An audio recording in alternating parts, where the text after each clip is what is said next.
Another reason why I left the church, Christianity, fundamentalism, and religion is that churches move predator leaders around after their crimes are exposed or completely before they're exposed in order to keep it from being exposed.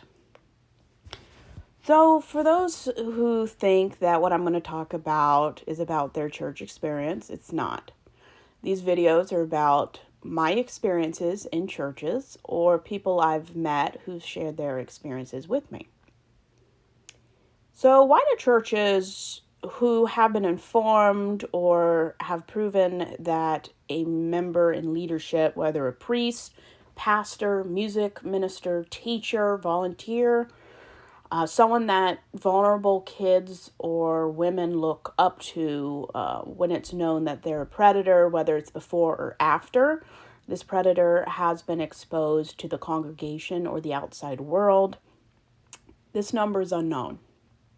We have no way of knowing how many new victims have been impacted because different church denominations, sects, cults have moved leaders that were known to be predators or do inappropriate things with vulnerable people to different parishes. I mean, the Catholic Church is probably the most prolific of these kind of enabling of crimes.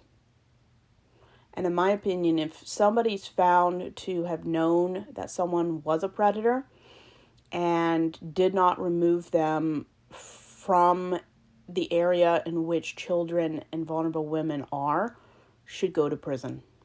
It should be a crime to not report to the police, and moving an existing leader to another place is starting a new grooming network. I mean, in the last 70 years, many different denominations and parts of Christianity have been exposed to the gaslighting, hoovering, intimidation, and stonewalling that has gone on.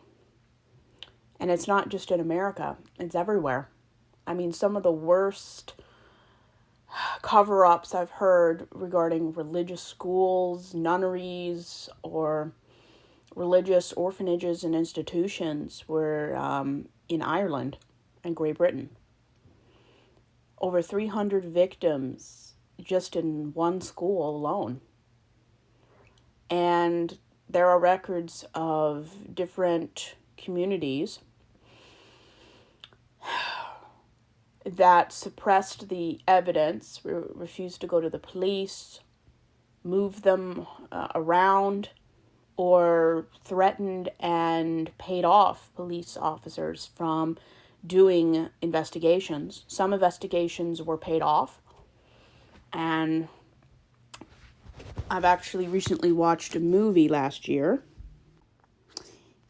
It's a mini-series, actually, from 1992, The Boys of St. Vincent. It's split up into two different parts. Depending on what version you get, it's over 3 hours. But in my opinion, it's the most prominent miniseries about abuse at an institution named St. Vincent's, which is a Canadian documentary. It tells the story of abuse at a Roman Catholic orphanage in Newfoundland and the cover-up that followed. It's a critically acclaimed 2-part miniseries based at the orphanage of St. John's. The first part takes place in 1975. It focuses on the abusive superintendent of the Catholic orphanage and the systematic physical and sexual abuse of the boys.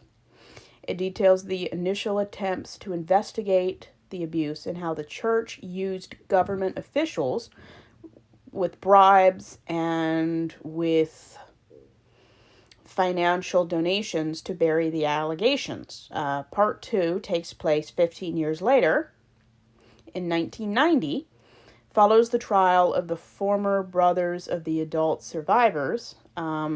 It's kind of like a court trial.